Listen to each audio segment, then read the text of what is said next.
Sometimes the dead don't whisper from the shadows. Sometimes they cry out from the middle of an ordinary day. February 24, 2005. A quiet afternoon in Highland Heights, Ohio. A mother of two climbs into her SUV, heading to a movie with her sister. The roads are dry. The light is gentle. Nothing is wrong. And then her world tilts. Dizziness, heat rising, vision blurring. A creeping sense that her body is failing from the inside out. She reaches for her phone. She calls a friend. And with her last strength, she tries to explain what she cannot understand. I think it was the calcium pill.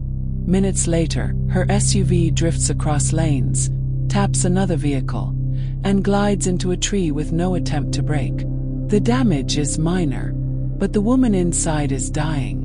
Because the pill wasn't medicine, it was cyanide, and the man who placed it in her hand was her husband. Before the headlines, before the manhunt, before the courtroom, there was simply Rosemary, a daughter in the loving DiPuccio family, proud sister, a devoted mother of two, a nurse whose compassion touched everyone she cared for. She was warm, grounded, generous in the way that makes people feel safe just by standing near her. Friends remembered her as gentle but strong, steady but spirited. She remembered birthdays, laughed easily, and anchored her family with a quiet confidence. Her life was ordinary in the best possible way, the kind built from routines, holiday traditions, and the joy of watching her children grow. She believed in loyalty. She believed in marriage. She believed that love could be repaired if both people were willing to try. Rosemary married Dr. Yazid Essa, a charismatic, highly skilled emergency room physician. To outsiders, they looked like the picture of stability. A respected doctor, a caring nurse, two beautiful children, and a life built on hard-earned success. But perfect pictures are often painted over cracks. Privately, things were unraveling. Friends noticed tension, the kind that slips into conversations, unspoken but palpable. Yazid wasn't the affectionate husband people imagined. He traveled often, stayed late at work, missed family events. There were whispers of infidelity, emotional distance, unexplained absences. Rosemary tried to hold the marriage together. She tried to understand him. She tried to be patient, because that's who she was, loyal to her own fault. But the ground beneath her was shifting in ways she couldn't see. In the weeks leading up to her death, she confided to friends that she felt off, like something in the relationship was changing. She worried he was pulling away. She feared she wasn't enough. She didn't know the truth. He was preparing his escape. Her death wasn't a moment of rage. It wasn't impulse. It was planned, measured, calculated. The poison placed in her hand wasn't an accident. It was the final step in a decision he had already made. February 24, 2005 began like any other Thursday in the Essa household. Rosemary prepared for a simple afternoon outing, a movie with her sister. Nothing dramatic, nothing unusual. She kissed her children, checked her phone, grabbed her purse. And then Yazid approached her with a small request, so ordinary it barely registered to her. Here, take your calcium, a single supplement, offered casually by a man she trusted. She swallowed it without hesitation. But inside that capsule was not calcium, not vitamins, not anything remotely safe. It was potassium cyanide, a dose carefully measured, a poison that attacks fast, shutting down the body from the inside, starving cells of oxygen, collapsing vital systems in minutes. She didn't know it yet, but her countdown had already begun. Driving toward the movie theater, Rosemary began to feel wrong, lightheaded, weak, breathing uneven, stomach tightening, a wave of heat rising up her spine. This wasn't anxiety. This wasn't a virus. This was her blood losing its ability to carry oxygen, Silently, rapidly. She grabbed her phone, called her close friend, Eva McGregor. Her voice was strained, panicked, slipping. "I feel sick. I think it was that pill Yazid gave me." Imagine the terror, the confusion, the dawning realization that something wasn't right, but no way to know how wrong it truly was.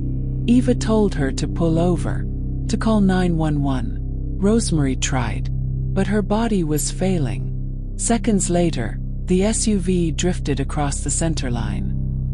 Witnesses described the scene with confusion. The SUV moved strangely, not swerving, not speeding, not braking, just drifting, as if the driver had fallen asleep mid-motion. The vehicle clipped another car, then gently bumped into a tree. A minor collision, barely enough force to rattle the windshield. But inside, Rosemary was unconscious, her pulse weakening, her organs shutting down. When paramedics arrived, the puzzle pieces didn't fit. No major trauma, no head injury, no severe impact, but a rapidly collapsing body. This wasn't a car accident. This was poisoning. But no one knew it, not yet. As they rushed her to the hospital, her family prayed for answers. And for a moment, hope flickered. Maybe it was a medical event. Maybe she fainted. Maybe this wasn't as serious as it looked. But hope evaporated fast. Rosemary Essa was pronounced dead shortly afterward. While her family cried in the waiting room, Yazid entered the hospital with the performance of a man trying to appear devastated. Doctors explained her sudden collapse. He nodded calmly, detached in a way that unsettled everyone present. He claimed she'd been feeling sick. He claimed she'd mentioned dizziness earlier. He claimed he had no idea what could have caused it. But his story had holes.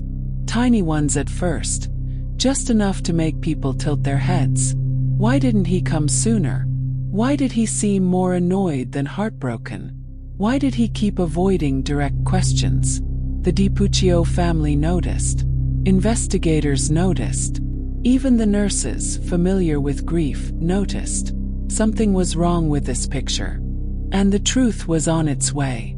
Because 4 weeks later, the phone rang with the results that would shatter the illusion and expose the murder. Toxicology completed. Cyanide confirmed. Capsule tampering undeniable. Cause of death: poisoning. This was no accident, no medical fluke, no tragic coincidence. This was intentional. And the killer was already planning his escape. Weeks after Rosemary's death, a single sheet of paper arrived from the lab. Cold, clinical, devastating. Potassium cyanide detected. Concentration: lethal. Introduced orally, likely within minutes of collapse. The toxicologist didn't mince words. This wasn't contamination. This wasn't environmental exposure. This wasn't accidental ingestion. The cyanide was inside the capsule. Inside the pill Rosemary swallowed. The pill her husband handed to her. Investigators opened the pill bottle found in the home. Some capsules were normal. Others showed signs of tampering. Faint indentations, residue inconsistent with calcium, micropowder clinging to the edges. The DiPuccio family, devastated but resolute, voiced what everyone was now thinking. Yazid killed her, and police agreed. But when they went to question him, he was gone. Yazid Essa didn't wait for an arrest warrant. He didn't wait for questions. He didn't wait for the investigation. He simply left. First quietly, then completely. Within days of the toxicology report, he fled the United States under the guise of visiting family. Investigators later discovered he had liquidated assets, made late-night calls overseas, and arranged a chain of travel designed to buy him time. First Canada, then Beirut, Lebanon, a country with no extradition treaty with the United States. There he recreated himself, socialized, moved freely. attended events as though nothing had happened. While his wife's family planned a funeral, he left his children behind, left his responsibilities behind, left every shred of humanity behind, and slipped into the world like a ghost. Local authorities knew they were outmatched. A doctor with money, connections, and a global network had disappeared into a country that wasn't required to return him. So they called the FBI. Enter Agent Phil Torsney, relentless, methodical, a man who treated fugitives like puzzles that always have a solution. His task: find Yazid, track him, convince an entire nation to hand him over, and bring justice to a family waiting in agony. But this wasn't a simple chase. This was diplomacy, pressure, patience, and a race against time.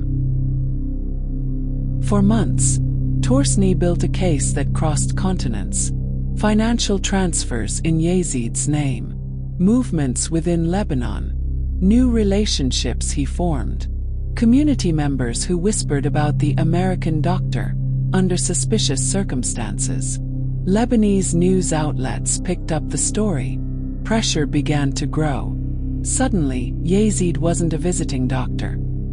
He was an accused murderer, hiding behind political loopholes. The FBI intensified diplomatic efforts. The community abroad started to fracture around him. And the life Yazid had comfortably rebuilt started to crumble. Eventually, under mounting pressure, Lebanese authorities detained him. After nearly 3 years on the run, the man who poisoned his own wife was finally in handcuffs. He didn't confess. He didn't apologize. He didn't explain. He just lowered his head, as if the act of being caught was the only thing he regretted. When Lebanese authorities agreed to cooperate, the FBI moved fast. In January 2009, after months of diplomatic pressure and negotiation, Yazid Essa was escorted onto a plane bound for Cleveland, ending his years-long attempt to rewrite his identity. The DiPuccio family gathered at the courthouse with a quiet mix of relief and grief. They had waited 4 years for this moment. 4 years of unanswered questions, unspoken pain, and sleepless nights wondering whether justice would ever come. Yazid arrived in the US with no emotion. No acknowledgement of the family he destroyed. No recognition that he had been running from the truth. He was arraigned before Judge Dina Calabrese and formally charged with aggravated murder.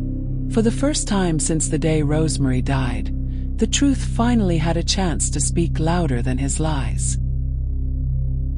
The trial opened on January 9, 2010. Courtroom seats filled quickly. Journalists, medical professionals, community members, and families all drawn to a case that blended chilling calculation with intimate betrayal. Prosecutors laid out their timeline with precision. The calcium pills tampered with at home. Cyanide residue discovered on capsules. The lethal dose found in Rosemary's bloodstream. Internet searches linking Yazid to cyanide information. His sudden departure from the country. His years-long evasion of law enforcement. Statements from friends who saw Rosemary's fear. Behavioral inconsistencies in the days following her death. Every piece of evidence pointed to one conclusion. This was not an accident. It was intentional. The defense attempted to argue contamination, accidental ingestion, and improper testing procedures. But jurors noticed the same thing investigators did. Why would an innocent man flee? Why would a grieving husband abandon his children? Why would a doctor, someone who understood poison intimately, be linked to tampered pills? None of it made sense, unless he was guilty. As witness after witness testified, Rosemary's presence filled the room, not through sensational details, but through the steady, loving memories shared by those who knew her best. Her sister described her laugh. Her brother spoke of her compassion. Her parents talked about her loyalty. Her friends remembered her warmth. Her children, too young to understand, were carried through the courthouse by family members who refused to let them be forgotten in the narrative. The prosecution argued that Yazid wanted freedom. Freedom from marriage. Freedom from responsibility. Freedom to live without the life he had built with her. But freedom purchased by murder is not freedom. It is cowardice. And by the final week of trial, the jury had seen enough. On March 8, 2010, the courtroom held its breath.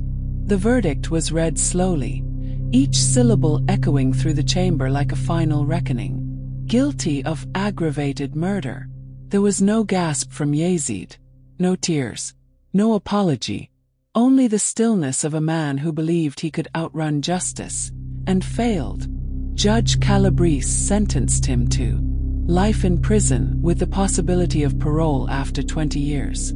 It wasn't the length of a mother's love. It wasn't the length of the grief left behind. But it was accountability, long overdue and undeniably deserved. In the years that followed, Rosemary's family rebuilt their lives with a mixture of pain and purpose. Her children grew within the embrace of relatives determined to protect them from the weight of their father's choices. Her story sparked conversations across medical and legal communities about domestic deception, a hidden emotional abuse, the reality of intimate partner homicide, and the quiet dangers that can live inside a home. But more than anything, Rosemary is remembered for her life, not her final moments. The kindness she showed, the love she gave, the warmth she carried into every room, every shift, every family gathering. She trusted deeply because she loved deeply. And that is not a flaw, it is a legacy. A reminder that light can exist even in a world where someone chooses darkness. If you found this case fascinating, don't forget to like the video and subscribe. We post crime case videos every night. Until next time, stay sharp, stay vigilant.